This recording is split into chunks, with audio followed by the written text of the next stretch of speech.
need support staff to clear the room. Stand up and walk. Now. Hello and welcome to The Watch. My name is Chris Ryan. I am an editor at TheRinger.com, and joining me on the other line, as always, it's Andy Greenwald. We're a little shaken up today. Are we? A little shaken up. Yeah, because look, I know we're going to go. We got to do the pre-roll. We got to do some business now in the structure of our podcast. But for people who don't know, we have Rob Harvilla coming on to talk about his new podcast, right? 60 Songs That Explain the 90s. And right before we hit record on this section of the podcast, Kaya announced that she physically and on planet Earth is the same age as our friendship. And I'm struggling. So you get into the ads and stuff and give me a second to regroup. We'll be back right after this.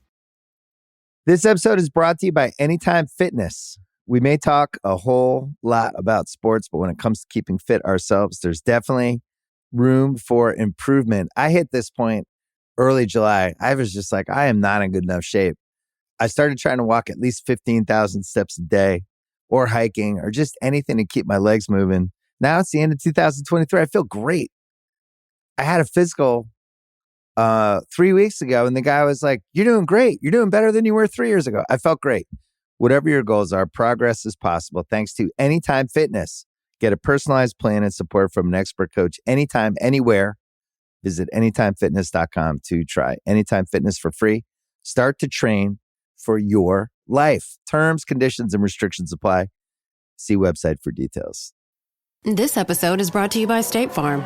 From your morning podcast to your afternoon playlist, State Farm knows you personalize your entire day. And that's why State Farm helps you personalize your insurance with the State Farm Personal Price Plan. It offers coverage options that help protect what you care about most at an affordable price just for you. Like a good neighbor, State Farm is there. Prices vary by state. Options selected by customer. Availability and eligibility may vary.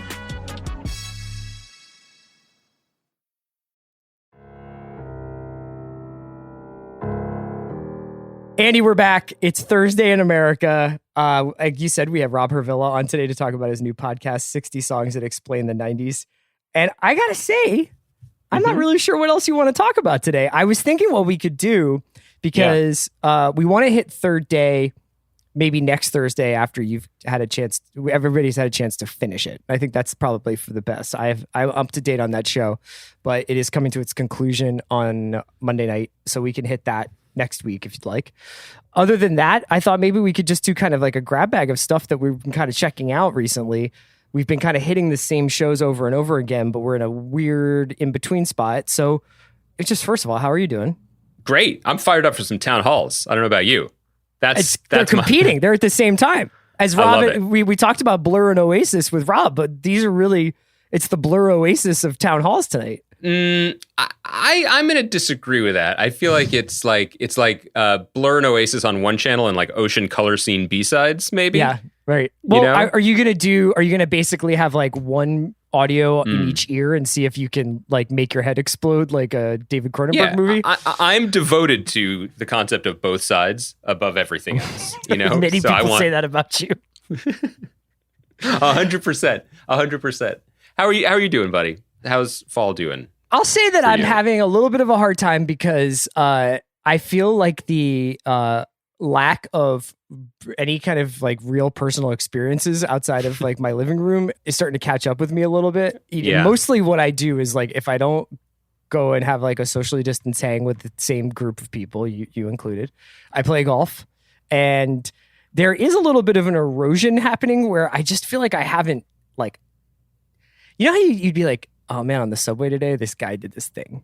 And you'd get like 10 minutes off that, and maybe even like a half an hour of just thinking about it. It's like, I couldn't believe it. And then this dude did this, and this lady said this back to him. Anyway, let's move on to the next thing. And that's really gone now for me. I've been watching more stuff now than at any point during quarantine and any point during the year. And you could argue in my life, like I'm watching so much fucking stuff right now. Yeah. And I do think that there is an interesting thing going on where I'm not juxtaposing my interpretation of the art with my experience in life. My experience in life is so static. And so it's really had like an interesting impact on like watching things. I hear you. Are we doing the same show over and over again? Do people mind that? No. Well, I actually have some might say we've been doing that for 8 years, so I think that's okay. But I think the pivot I'd like to make is, well, I'll start here. One of the joys of living in New York that I missed, even when I just lived here and one could still leave the home, safely, was the lack of, I mean, you were saying like you see someone on the subway, but basically there's an ability in any big city, really, especially one that is not car dependent, to be surprised. You can leave your house in one mood, thinking you're going to one place, and then maybe you get off the subway at a stop you haven't stopped at before. Maybe you run into a friend in the park. Maybe a bookstore is open that you've never been to. Maybe there's an exhibition at a gallery and you step in. And you can change the trajectory of your day. And I think that as human beings, that kind of outside of yourself experience makes us better. It makes our lives richer. It makes us think more creatively. It makes us think more clearly with some perspective on things. I just want to say as a footnote, yeah, that was a lovely description of what life was like in New York. And it was all of that for me, except take out all of the stuff you said and just be like, and then I went to a bar. Yeah, I was trying to keep it. Like, I don't think I ever met a friend in a park in 11 years in New York. No, one time when you came back from California to visit me and I had a child, you met me and the child in the park. Yes. It was my child, for the record. It wasn't a learner. But I take your point. But what I'm saying is that is part of what makes us live fuller lives as humans. And obviously we're all lacking that right now. But I'll take it one step further, which is to say that the expectation, the imposition of personal curation and choice, and the expectation that we will be doing that constantly for every entertainment moment of our lives, I'm feeling a collapse between those two things, this is something we've talked about before, which is the paralysis that many people feel at 8 o'clock or whatever when they sit down on the couch and they have 9 streaming services and a DVR full of stuff and movies that they hadn't gotten to yet, right? Yeah. We've waxed rhapsodic about how we kind of liked losing ourselves in the Peacock channel algorithm just because there was TV again. Mm-hmm. And I think that there's a moment that I'm experiencing, and it seems like you are too, and I wonder if listeners are as well, which is we are currently not able to be surprised in a good way ever anymore because days have collapsed into sameness, and there's not much to look forward to because things aren't getting that much better. And on top of that, when you sit down on the couch at the end of your similar and repetitive day, once again, it is up to you to try and it's like you can't tickle yourself. You know what I mean? And so I'm sitting here last night, for example, I would have loved to have been uplifted. I would have loved to have had an experience in the short time that my wife and I had to watch something that would have othered me and taken me outside of my head and maybe surprised me. But I didn't want to do the third day because I wanted to frustrate you as you prepared for this podcast. But I also just wasn't in that headspace. But we ended up watching another episode of this French show called My Agent, which I enjoy. Yeah. And honestly, that was kind of a gift because at the moment it's either that or we're almost done making our way through the phenomenal What We Do in the Shadows. And I am actually just grateful that we had something on our queue, but they're not scratching that I would like to be outside of myself. A lot of that comes down to the fact that your wife is so many episodes ahead of you on Gangs of London, though. Well, she's willing to watch them again, but mostly for fighting technique. You know what I mean? Yeah. Yeah. So, I think that's a valid point, and I am particularly feeling that. So why don't we do this instead of saying, "Hey, this week on the watch." Obviously, this episode next week on the watch, we'll definitely be talking about a specific show. But for our intents and purposes now, before we get to Rob today, I thought maybe you and I could just recommend a couple of the things that, often what we do on this show is talk about shows that seem to be in some level of the public conversation about TV or about films, but usually TV, or shows that we are going to repeatedly talk about with the true hope that we can kick up more interest for them. Like you said, this is essentially a cheerleader show. And when we come across something, whether it's Third Day or I May Destroy You or Normal People or Fleabag, none of which needed our help. But when we're passionate about them, we talk about them a lot. I'm glad you added that because I don't think the takeaway from this podcast should be, ladies, let 2 40-year-old dudes explain what's good on television. That's not our lane. No. What are you in the margins of your life that aren't necessarily apparent to our listeners that wouldn't be like logical, like I'm going to dedicate an entire segment of the watch this. And now this is, for you, this is a... It was incredible because I misheard you and you said, you're not necessarily a parent. And I was like, I could just leave? What think about all the things I could do. You should. Can Incredible. You tell me tell people the Hugh Grant text, the interview text that you sent me today? This is from his interview with Itzkoff, right? Yeah.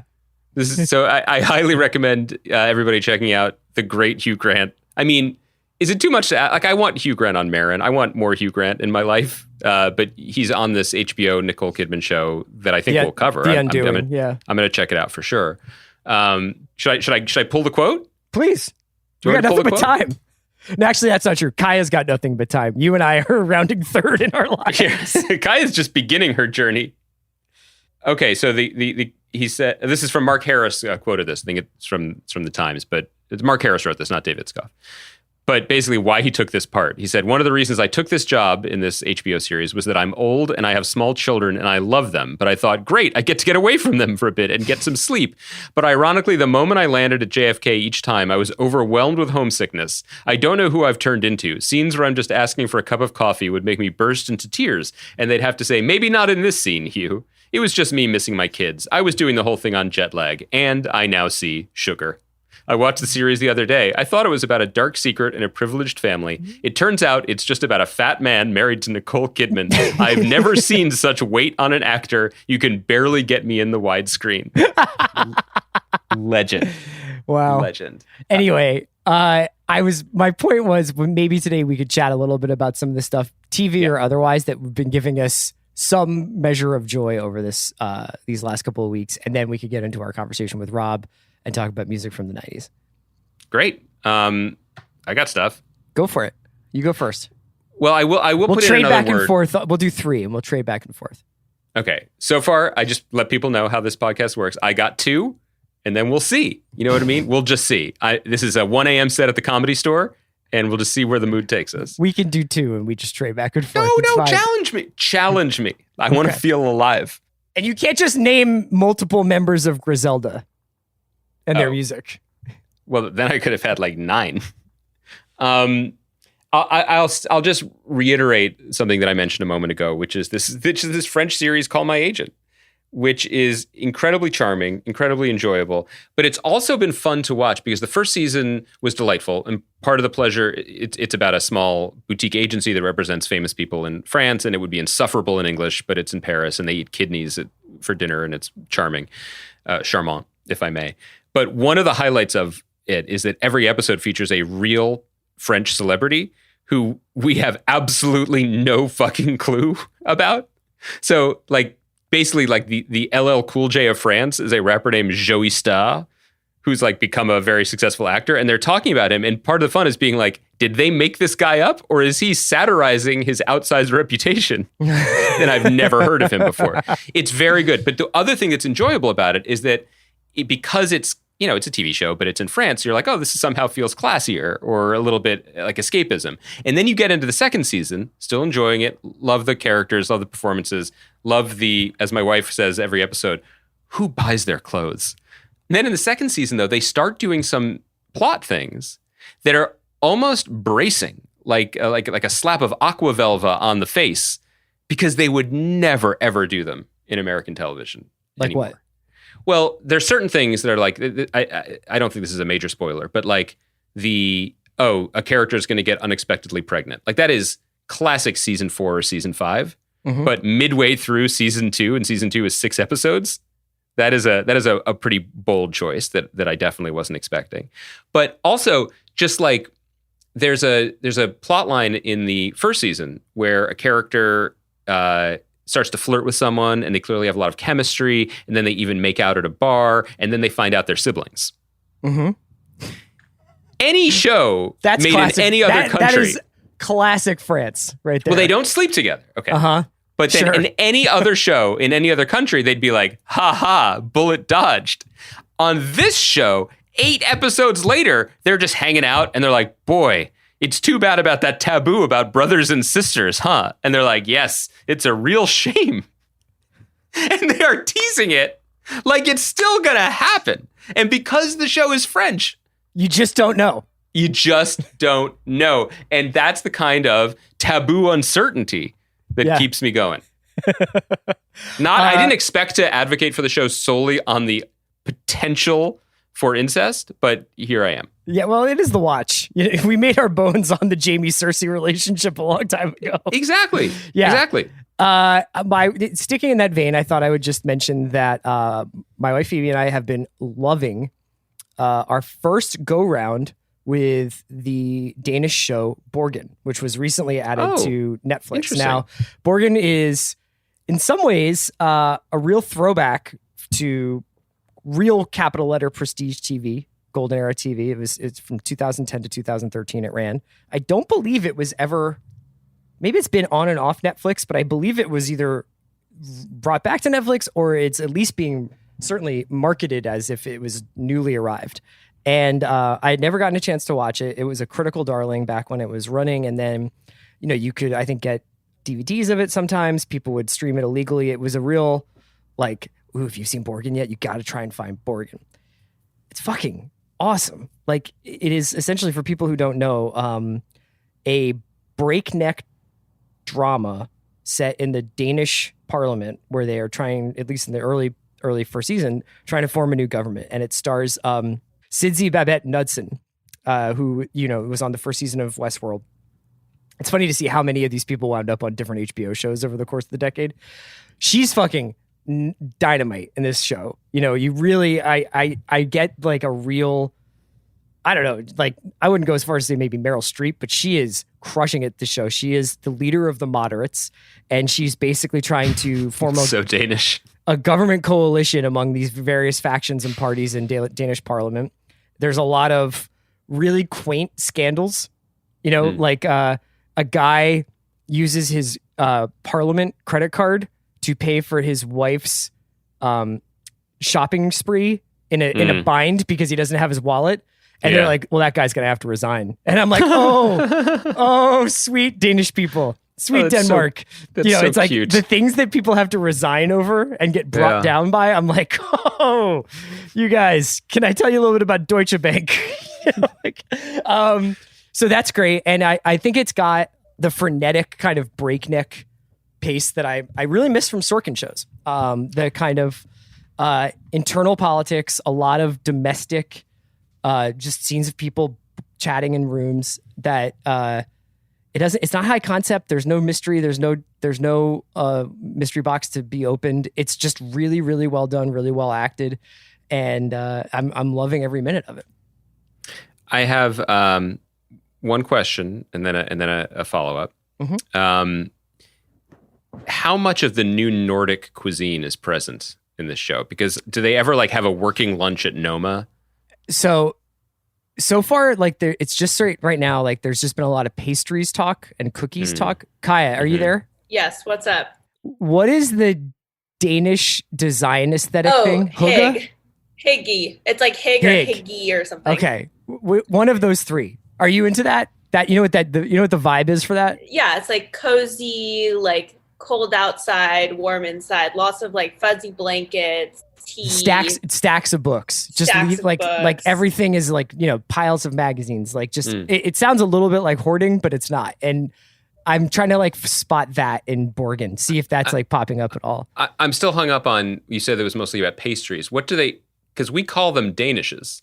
So what do they call them Pastries. on Borgen? At least that's the translation. Yeah. Right. I'm very curious. This seems worth pursuing. But my main interest would be like if they're going down to the waterfront to eat like, tree ash and whelks and stuff. Like that's my main interest. Tree in ash?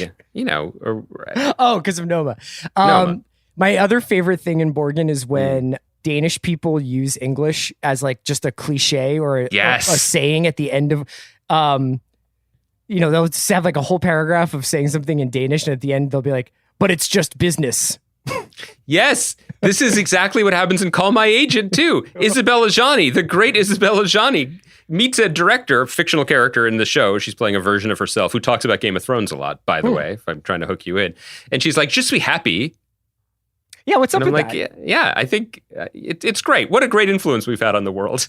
Let's leave it at that. So I want to keep things focused firmly where our listeners' hearts and minds are, which is Northern Europe, and say that legitimately, I mean, I think longtime listeners of this podcast or recipients of my texts know that there are three people in particular who have kept me sane during this long pandemic summer and now into the fall. Larry McMurtry, Benny the Butcher, and the Finnish film director Aki Kaurismäki, who I don't make the list. You're an evergreen. Okay. The ash on your tree bark is delicious any time of the year. Okay. I was sort of hoarding talking about this dude because I'm still trying to get you on board with him, but like I have never heard of him. Anyone who like Sean Fennessy has. So that's where we are on the diagram. You know what I mean? Like if you are a student of world cinema, people know about him. I definitely am not, and I did not. This is a guy who's been making movies, a lot of them, since the 80s. It is no small thing or big thing to say he is the biggest filmmaker in his native Finland. And he makes movies all over Europe because basically like wherever the money is. So he's made movies in France in French. He made a movie in England. I love his movies so much. It's like I feel like I've been looking for them for my whole life. His tone is exactly what I want in that it is hilarious. It is completely deadpan, but with a real not sentimental, but actually warm heart underneath it. And his movies generally are shot in it's almost like a stoic framing. It's like very he's been compared to like Jim Jarmusch and Hal Hartley, right? Yes, and people have said he's like a missing link between Buster Keaton and Jim Jarmusch, but also with a little bit of like Ken Loach in terms of its like working class focus. And characters often like if you're doing a conversation, it's like head on kind of dialogue stuff. And no matter where he's filming, whether it's contemporary France or contemporary Helsinki, it always looks like it's Estonia in 1981. But the movies are so delightful and transporting and surprising. And if you have the Criterion Channel, which is a great investment, I think, you can watch a bunch of them. I think otherwise you could rent them from your various providers. I started with his most recent movie, which is called The Other Side of Hope, which is set in Helsinki and is about a Syrian refugee in Helsinki.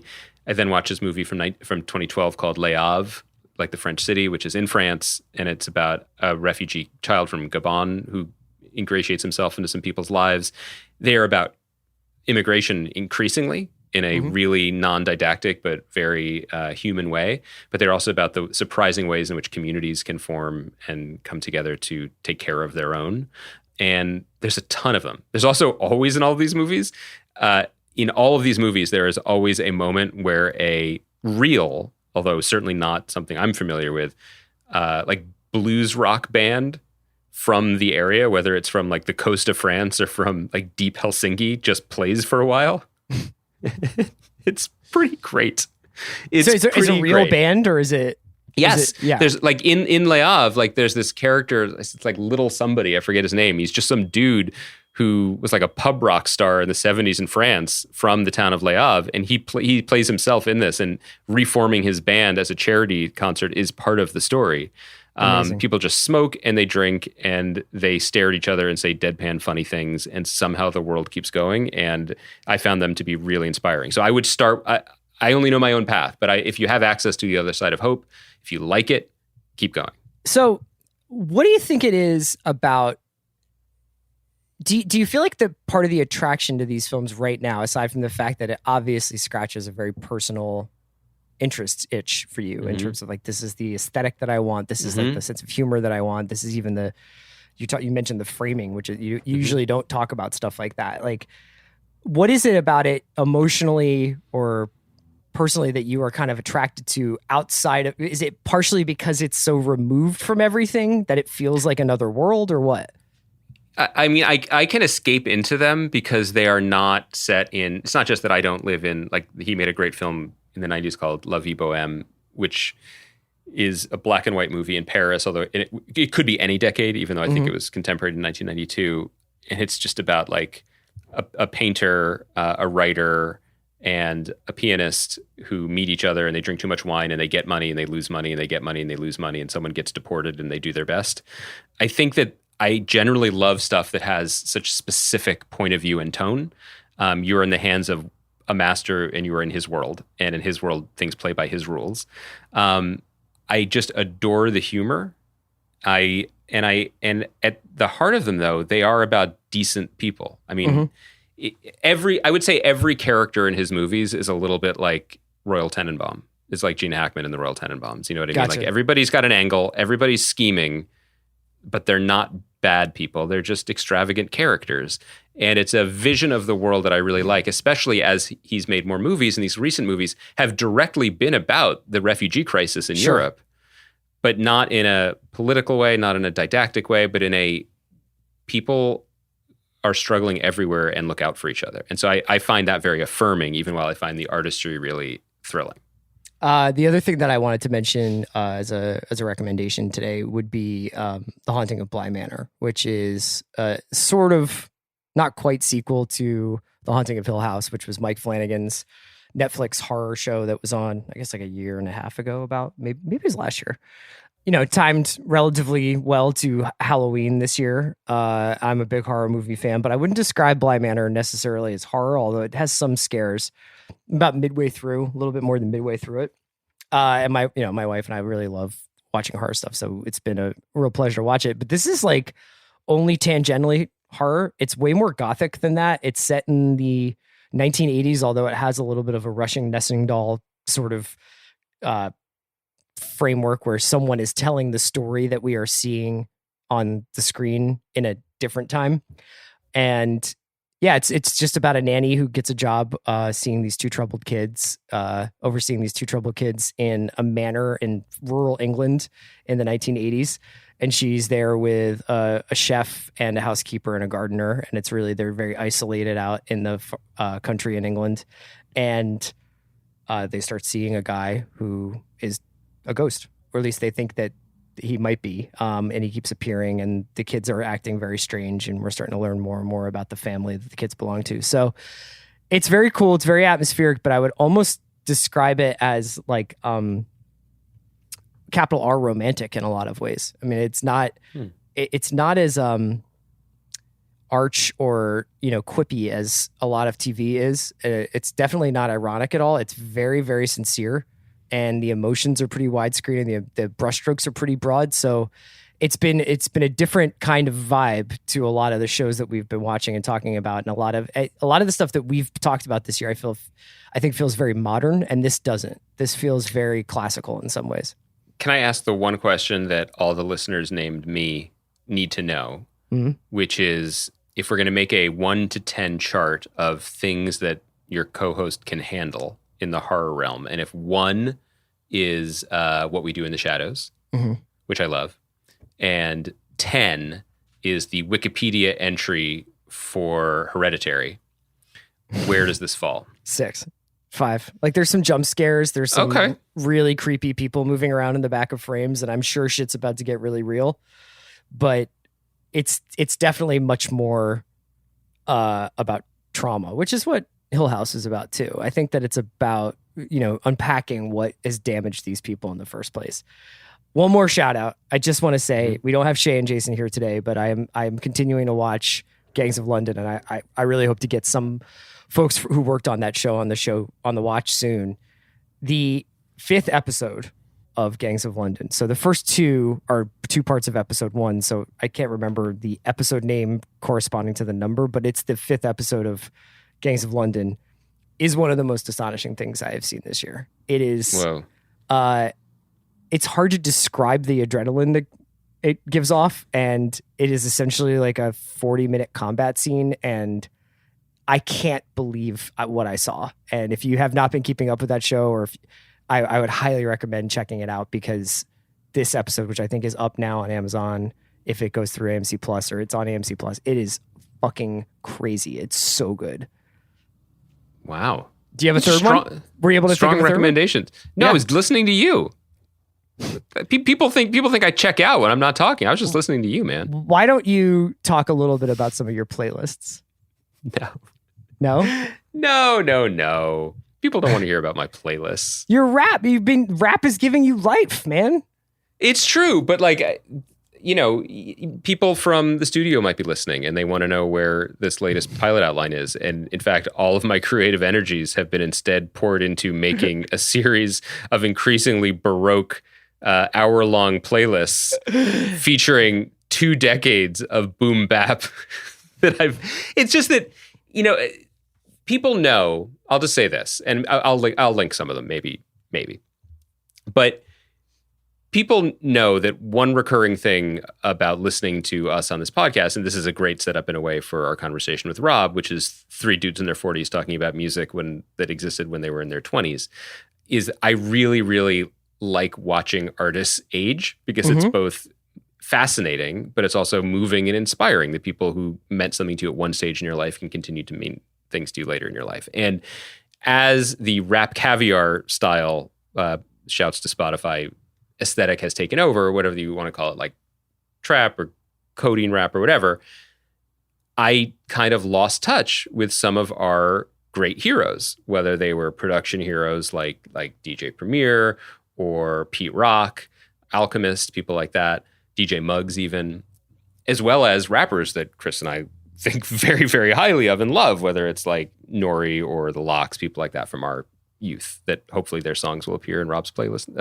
podcast in the future. Anyway, this is not news. People know this, but I didn't realize that all these dudes, they just kept working. And that there's an aesthetic now, both for that generation and the younger generation that's deeply inspired by them. They're prolific in a way that makes Guided by Voices seem abstemious. Yeah. So whether I'm talking about like, oh, the Lox were on this Static Selecta album from 5 years ago, or dudes like 38 Special and Flea Lord who have made more albums in 2020 than like the Buckingham Nicks version of Fleetwood Mac ever made. Yeah.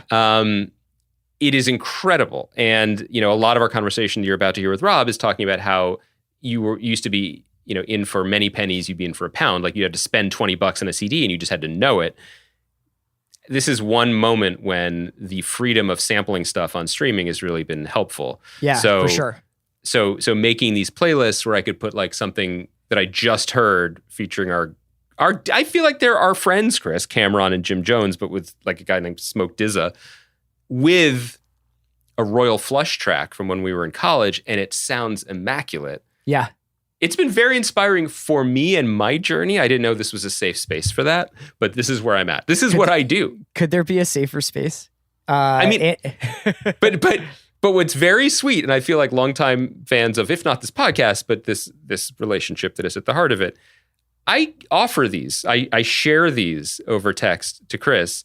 And the other day, it was so sweet. Like, Chris, it's not just meeting me halfway, but I did get a text back. He had a busy day. He was recording like 19 podcasts. It was a Tuesday. But when I checked in with him, he was like investigating Flea Lord. And I was so touched because I walked that path. You did it, man. You brought me to him. Andy, it's great talking to you today. We're going to get into our conversation with Rob Harvilla, talking about his new podcast, 60 Songs That Explain the 90s. You can subscribe to that on Spotify. You can listen to me and Andy on Spotify. When do I get my Ringer podcast, 60 Benny the Butcher songs that explain the 2010s? 60, when do I get that? 60 Benny songs to explain Andy? When do I get that?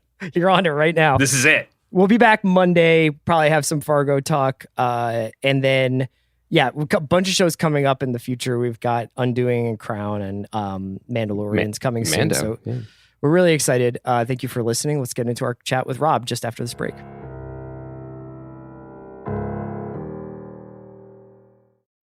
This episode is brought to you by Mint Mobile. New Year's resolutions are fun the first couple of weeks. Then you kind of maybe conveniently forget about them halfway through January. No shame. It happens to us all. But this year I have a foolproof plan, at least when it comes to saving money. Just switch to Mint Mobile and you're done. Goal accomplished, because for a limited time, their wireless plans are $15 a month when you buy a 3-month plan. The great thing about Mint Mobile is there's no jaw-dropping monthly bills or unexpected overages, and all plans come with unlimited talk and text. Get this new customer offer today at mintmobile.com/watch. Additional taxes, fees, and restrictions apply. See Mint Mobile for details.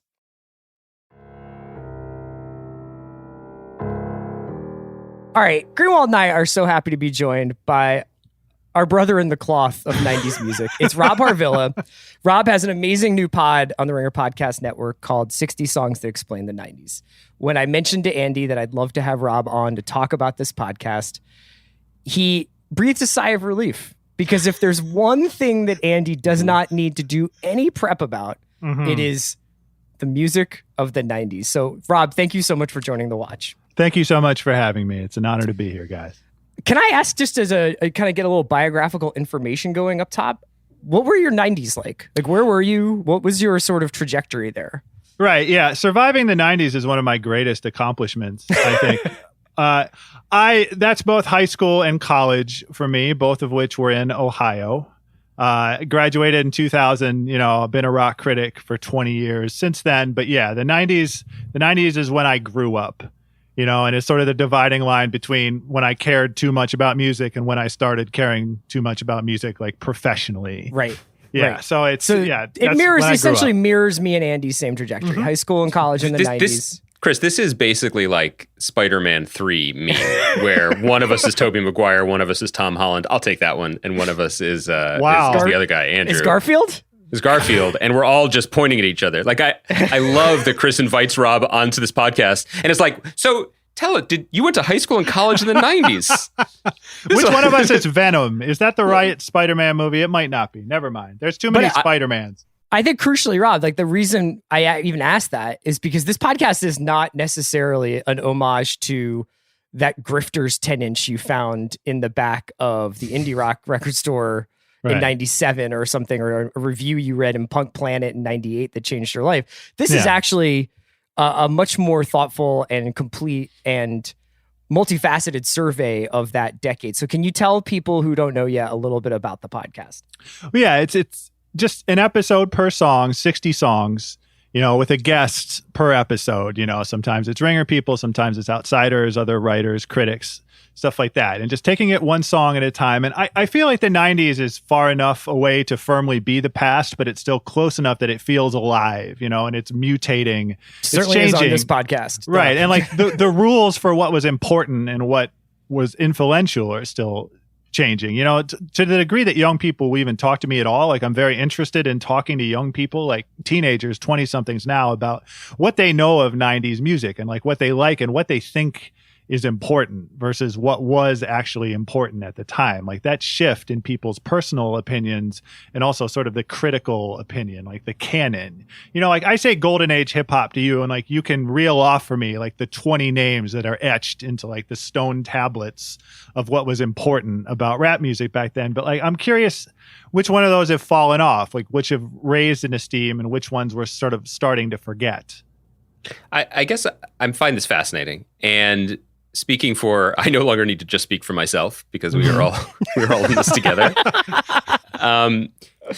But my experience of the 90s was a series of, and it feels like an almost impossible number of these, considering it was just 10 short years, but of boom and bust cycles where we would discover something at the bottom, ride it to the top because things could traverse from the underground to very much the overground, and then often either explode in spectacular ways or disastrous, heartbreaking ways, whether, and of course, if we're talking about Nirvana breaking in the early 90s and Kurt Cobain dying, or Biggie emerging and being killed.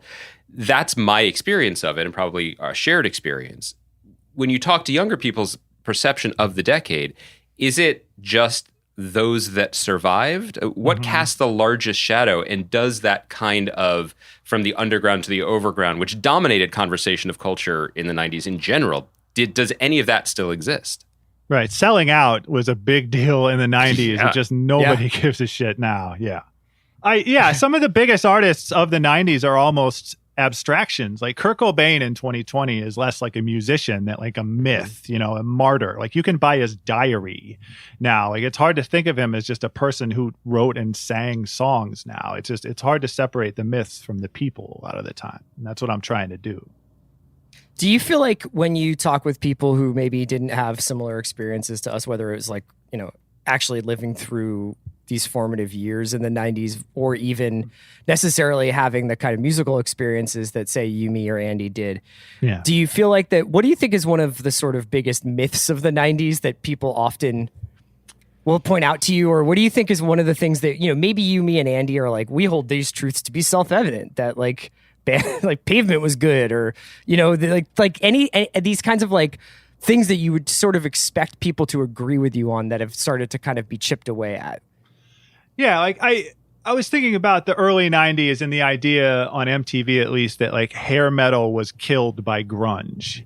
Like there was just like a meteor struck the earth, and Poison, Motley Crue, Guns N' Roses, like they all just collapsed. They all died instantly. And it was just Nirvana and everything that Nirvana wrought from then on. But like these things all coexisted. They were fighting each other for relevance, and sometimes just fighting each other, period. But like these things were all coexisting at the same time. They weren't as strictly delineated as we remember them now. Like it was all glommed together.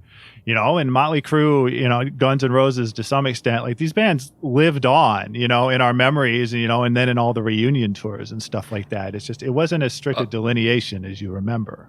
Also, I wish we could put up press photos of when all these bands put out their post 1991 albums and suddenly they didn't have makeup on anymore.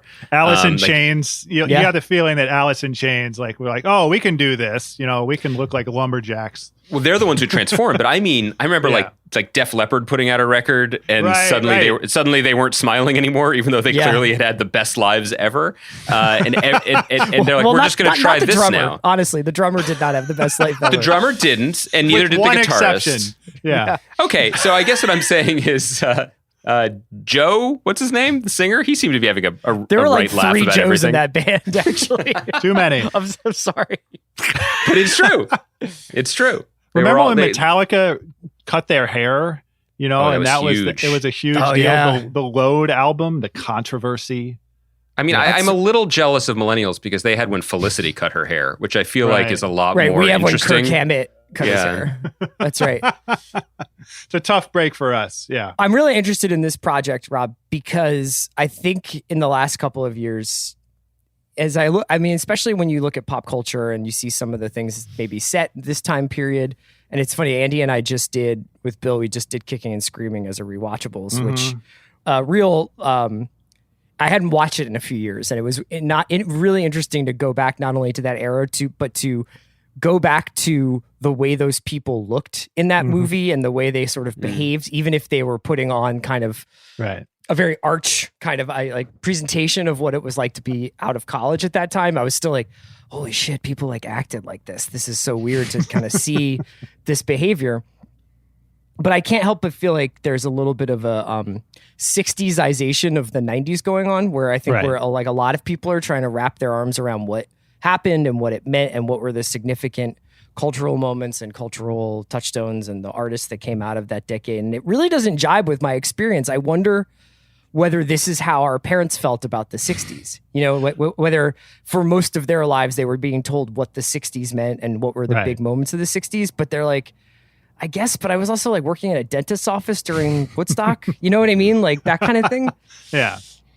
Well, yeah, I would go year by year, right? So I'd look at 1995. Okay, what were the biggest albums of 1995 according to 2020? Both the critical canon and just on the internet.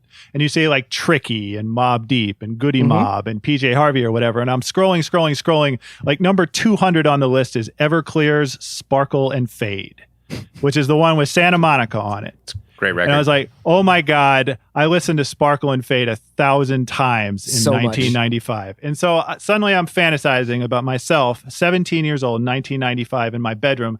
I had a life-size Michael Jordan poster despite living in Cleveland and being a Cavs fan. Like that was really perverse in a way that it didn't occur to me until like last night how perverse that was. But like imagine I'm listening to Sparkle and Fade for the 1,000th time and a giant hand crashes through my window, and instead of grabbing me, it just hands me a Fugazi CD, or was that also Michael Jordan? He could do anything back then, but it's just, I listen to Red Medicine instead. And I do. And I instantly become a cooler person and an entirely different person, and the whole trajectory of my life changes, but now is this better version of me hosting this podcast now? And like, that's where the fantasy runs aground. But like, yeah, even the difference between what I thought I was into in 1995 versus what I'm into about 1995 now is different. Like the urge to sort of curate your adolescence in retrospect, like make yourself better and cooler and like predict the future better. Like that part also interests me. Here's something that I'm curious about in terms of how people look at the 90s now versus how people even consume music now, which was the factionalism. Mm-hmm. And, I remember very clearly that like in 1992, you couldn't like Nirvana and Pearl Jam. You could like one or the other. Now, obviously, the millions of people who bought their records probably bought both the records. But in terms of self-identifying, like that's how niche it got, right? There was one thing or the other thing. And Chris and I were just joking over IM, like about how we were basically just like the heresy of the fact that we both... Talk about slipping into 90s. You just called it IM. Wow. Oh my God. Yeah. We were AOL instant messaging. We have very, very old laptops. I have a PowerBook. Dial up. Yeah. It takes a while, but it's worth it. The reward is better if you have to work harder for it. But that we both bonded that we liked the Goo Goo Dolls song Slide. That like we thought this was a good song, even though everyone else who had copies of Red Medicine did not. You know what I mean? And like this was some sort of a brave take in the 90s, or at least it was for our IM chats that we must have been having. My sense of music now is that while people are still passionate about it, it isn't necessarily warfare the way it felt like it was. And is there a good reason for that? Or is it the fact that people now, there actually is warfare? In the 90s, we could get worked up about whether you should sell your song to a soda commercial or not. Well, I think one big answer is an album you loved in 1993, you bought for $18. Mm-hmm. So you have bought in like quite literally into this now. Like this has become part of your identity, and you're going to listen to that album 25 times to like extract the value of it. It's like I sunk the cost into this. Like I need to get it, even if I don't like it after I listen to it twice, so that's the first part of it. But yeah, I remember that. Two of my favorite bands in high school were Pavement and Smashing Pumpkins, who are eternally, like to this day, at war with each other, or at least Billy Corgan is still complaining, about being called out by Pavement. Like I saw those factions, but a lot of times I feel like I skirted over them. Like I read about Pearl Jam and Nirvana, and how Eddie Vedder and Kurt Cobain were always at odds, or like Kurt was just always talking trash about him. But my experience of it at the time and my memory is not that you had to pick one or the other necessarily. So I'm curious whether that was actually true. But I do think a big part of it is, however you're listening to music in 2020, you have access to everything. However you're getting it, and you can jump around and you can become a master of multiple genres and multiple artists. But at the time, you really were limited to what you could afford, and you were sort of captive to what MTV was showing you, what the radio was playing. Just your options were limited, and what you got into, you really, really got into as a result. And that created sort of this factionalism, like where you feel more compelled to defend them. It's really hard to explain the sensation to anybody who didn't live through it. I don't know why I'm talking about it. Like it was like serving a nom, but it was like the feeling of standing in a record store and holding 2 or 3 CDs in front of you and having $20. It's a terrible dilemma. And staring a hole through the core of the earth through these CDs, because you were like, if I look at these long enough, I will somehow have a moment of clarity over which one I'm supposed to buy. And you're going through all these different things about like, well, if I buy this, I guess I could sell it back and I'd probably get $4 for it, and I could put it on store credit and maybe buy the other one later. But I really think I should have this one, but this one looks cool. Or I heard this one song on a college radio station, I think, but they didn't say who it was. And I think it was this band. And all these like gymnastics you were going through.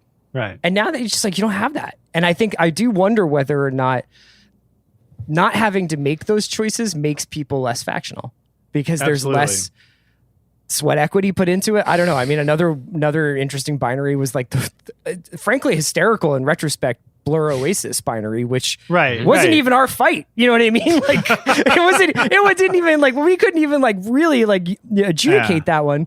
I saw recently that Wonderwall was had hit some sort of, what was the actual number? Like a billion streams. It's literally 1 billion streams on Spotify.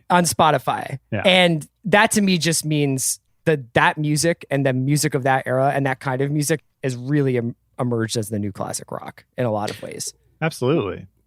Well, I'm glad you brought up Oasis, because not only because this seems like the right time to celebrate an important day in my life, the 25th anniversary of October 2nd, 1995, which was the day I walked down to In Your Ear Records on Wickenden Street in Providence and bought What's the Story, Morning Glory, Superchunk's Here's Where the Strings Come In, and the Red Hot and Bothered compilation. Hell yeah. Wow. Which featured like because even then you had a social Deal conscience, and stuff. Man. It was giving back. That's what made it worth it. Yeah. But that felt like a very, very like important day for the next 5 years for me personally. So thank you all for sharing it with me in this time. But specifically, I did want to talk about Oasis because people perpetually are always being like, oh, well, you know, big tech or the big record labels, like somebody's got their thumb on the scale as to what gets popular and what doesn't. But one of the main differences, I think, between the 90s and now, some people definitely did have their thumbs on the scale because Oasis had this head full of steam from their first record coming from the UK, a great record that got, I remember seeing Live Forever on MTV and getting interested in them. But when the second record came, that hype train rolled across the ocean. And then Wonderwall got put on radio playlists and it got put on MTV and there was force behind it. And they became improbably a huge band in America for a short period of time. And that idea that something could just happen like that feels particularly far away, right, Rob? I mean, if you look at the charts, there are a lot of great songs and great bands that have absolutely nothing to do with one another commingling on the top of the top 10. Right. It definitely didn't feel organic, that push, but that doesn't mean it wasn't real. Mm-hmm. Yeah. It's you had the feeling at all times in the 90s of this is being forced on me. This is what people want me to like. And there was a natural inclination to rebel. And in some cases you did. But by and large, you know, you listened to what you were given to listen to, you know, and you fought back and you bought with $20, you know, what you really cared about and you constructed your identity that way. But you were sort of at the mercy of what was given that big a push, you know, and maybe at the time people resisted Oasis and sort of saw that there was this machine driving it. But yeah, I don't think that's even those people looking back on it now 25 years later. I think will look back on it with a much simpler nostalgia. Like, yep, that was a big song. As much as I tried to resist it, as much as I was against it now, it's still synonymous with that time for me because I heard it 10,000 times, whether I wanted to or not. So, Rob, how did you go about picking the songs that you were going to do for the podcast? You know, it's a fluid thing. You know, as I said, every episode has a guest, and I want the guests to drive me to some extent. You know, if you sit down and you look at, you know, every year in the decade, and you look at the major artists, like a rough sketch emerges pretty quickly. You know, we're not going to be able to get away from Nirvana, you know, and Tupac and Biggie and Lauryn Hill. You know, there are usual suspects that we want to tackle in somewhat of an unusual way. But I do want the people who I'm reaching out to talk to about these songs to drive me. Like I can say, you know, the first episode is out now and it's Alanis Morissette, You Want to Know. And I wanted to, there were a number of reasons I wanted to start with that song, but one of them was it's a Wonderwall type thing. That Jagged Little Pill sold 30 million copies, which is just incomprehensible. Like that's such a 90s number. Yeah. It's just huge beyond all understanding here in 2020. And I wanted to somehow convey like what that felt like in real time to have a hit that big, you know, served to an audience that captive. But the episode coming out next week is on Hey Jealousy, is on the Gin Blossoms' Hey Jealousy, which might have been on. So good. All right. Okay. Well, Rob, can I just tell you? Please hit me. I may have said this already in the podcast, but your humble narrator here went to the Trocadero in Philadelphia to see. Are you ready for this? Are everybody sitting down to see Toad the Wet Sprocket? Yes, on the come up. Yeah, wow. On their Fear tour, I believe, and they were still playing the Troc, and they had this unknown band opening. Boy. I left this. I was in high school, Rob. I left it, and I was like, "That song about a girl named Chelsea. That's a hit song. That's a hit song." So I feel ownership over that song. Were you saying that to your friends as you were leaving the Troc? Were you like, guys, it's a big hit. You get Brian Sullivan on the line right now. And while we waited for his mother to pick us up in her Jeep Suburban or whatever the hell it was, Yeah. And then they handed us singles of it. Love the So singles. I adjusted. I was saying Chelsea on the way out of the truck, and when I was out on Arch Street, apparently it's jealousy. You're like, hey guys, just FYI, it's actually jealousy. No, I circled back in. I was like, tell your local radio reps. All right, please It's go not on. even the It's a same great number song. of syllables. You thought it was Hate Chelsea? You know, PAs and like the sound system in those days were different. Yeah. You know, like there was a lot of you were saying something, Rob. Go on. So that I was thinking about Hey Jealousy, but it wasn't a definite by any stretch of the imagination. But I wanted to talk to this guy, Hanif Abdurraqib.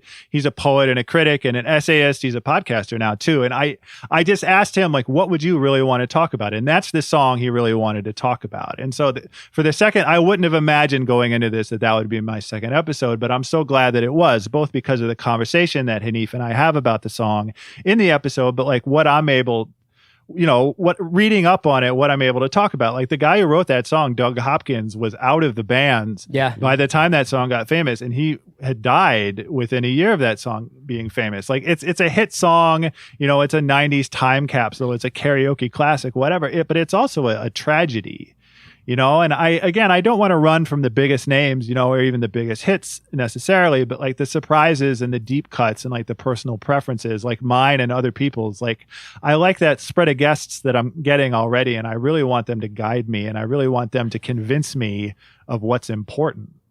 Man, it's like when with just those first two songs, and Andy, I don't mean to interrupt you. This is really I'm just having like a flashback right now, but those first two songs in particular, which I have very differing relationships to, and this kind of goes back to like what I was saying about the 60s-ization of it is that, I think that was Hey Jealousy I really liked. I remember thinking I was cooler than You Ought to Know. Like I think I remember thinking I was like very anti-Lennox. I was above that. Very But what I remember the most, and Andy and I try to get at this a lot with some of this stuff, but it's like, you cannot possibly explain the prevalence of these things. And the fact that you would go from a practice, and there would like a sports practice, and there would be a radio on, and you'd hear the song, and then you'd get in your mom's car and the song would be on the radio, and then you'd go home and turn on the TV and the song would be on MTV, and then you would turn the radio on later and it would be back on again. And everybody you knew, most of them had Jagged Little Pill and the Gin Blossoms record. And it was just like being surrounded by these moments. And the Oasis thing is the same thing, where it was just that feeling of being surrounded by a band and it being inescapable for a really extended period of time, not just like 12 hours of this trending and then it's years. next Friday. It was like fucking months, man. Like you really felt that. Yeah, just the freedom of no choice was a big deal in the 90s. And you fought against it, but it is comforting now. I mean, I won't deny, sitting here right now in 2020, the fact that the vast majority of the 90s is pre-internet, at least for me personally, like that's very comforting to me, honestly. Like I don't mind returning to a time when, culture was dictated to me a little more, but I could turn it off at least. I guess, well, so to quote a great 90s song, Rob, don't always Walk seem on to the go. ocean. You don't know what you've got till it's gone. And of course, I'm quoting the Janet Jackson song "Got Till It's Gone" from her album "The Velvet Rope," which samples an earlier song by Joni Mitchell. Fantastic. But one of my memories of the '90s was being like, oh, these bands that I am falling in love with now, particularly in the back half of the '90s when Chris and I knew each other, and we were very, very into indie rock bands that I think you were as well, Rob. But that it felt like we were kind of breaking the wheel. Like these bands were actively doing something different than the bands our parents liked or the bands that had become popular in the 80s. And now, from a vantage point of 20 years, they were just playing guitars. They were basically doing the exact same thing. And not only were they doing the exact same thing, they were part of this cycle of underground to overground that now just seems completely broken. Like that was the last of it, right? In terms of bands with guitars breaking through to the mainstream. Because you are actively a music critic as well, how do you feel about that being part I mean, when you look at the 90s, does that feel like a completely different era, the way the 60s was in the 90s? Like, what... I guess in some ways I'm dancing around the question I always want to ask people, which is, what is a rock band even anymore? So feel free to take those in. You could do a Georgia runoff style ranked choice for my question. Wow. Okay. All right. A lot of options here, which is good. Yeah. Don't vote for Lieberman. My favorite way to freak myself out is to think about Pearl Jam. We are as far away from early Pearl Jam as Pearl Jam was from The Who. You know, when Pearl Jam was new. It's like Chris said, like, it's classic rock. And you talk about, you know, I should mention briefly that, like, the episodes from there, like, pivot toward rap and R&B and country. Like, another thing I'm trying to do is get, at some extent, to the genre span, you know, which is impossible in 600 songs, let alone 60. But, like, we're going to do what we can. But, yeah, you think about, like, the 10 biggest guitar bands of the early 90s, you know, like Pearl Jam, Weezer, Smashing Pumpkins, Radiohead, you know, Pavement, if you want, like, and just how different they seemed then, and they're all sort of huddling together for warmth now, and they've all taken different trajectories, and like Smashing Pumpkins are still around but like really struggling with like different lineups and reunions and like just doing this brand management thing that feels very strained. You know, Radiohead sort of emerged as the prestige option, you know, and like still looking to the future even 25 years later for a lot of people. You know, Weezer sort of bizarrely emerged as like the strangest, you know, and twistiest sort of era band. You know, you wouldn't think that they'd be such a rich text in 2020, like just off the Sweater song or whatever. Like, yeah, just buying stock in these bands, both in terms of their longevity and in terms of like how interesting they would be to think about or write about or talk about 25 years later. It's all very different. But yeah, it's like Chris said, things go in cycles. Like rock kept being reborn and dying constantly, you know, basically from the moment rock came up, but like throughout the 90s. And then like in the early 2000s, you know, you've got the Strokes and the White Stripes and the return of rock. You know, just taking an individual band like U2, like all the twists and turns of U2 over a decade, you know, like from Achtung Baby to Zooropa and then to pop, and then like returning to rock with All That You Can't Leave Behind in the early 2000s. Like it's the many history of rock and like guitars going in and out of favor. Like it was different for every band and different for every era, but like in the 90s it was all so compressed together. Yeah, it's like it's almost like watching like a jet stream go across the sky, you know. And it's like you initially it's like this thick cloud, and you're just like, we're in it. I can see it. I can see where it's going, and then it just kind of, you know. And it's hard to say whether or not this is just being in my early 40s and not going, obviously not being allowed to go out, but not going out to see bands or and finding out about bands from Bandcamp and Spotify algorithms and stuff as much as anything else.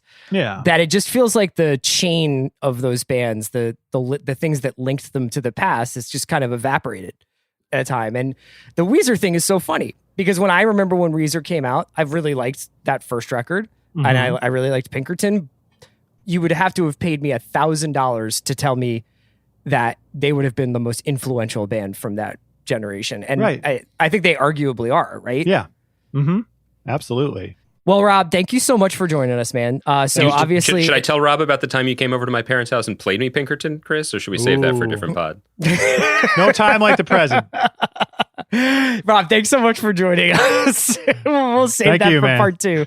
And people can subscribe to 60 Songs That Explain the 90s on Spotify. It's a really cool execution of this podcast. You get to hear the music that Rob and his guests are talking about in the pod itself. And it's really an incredible trip down memory lane, but it's also like a really cool re-examination of the music from that decade. So Rob B., pat yourself on the back.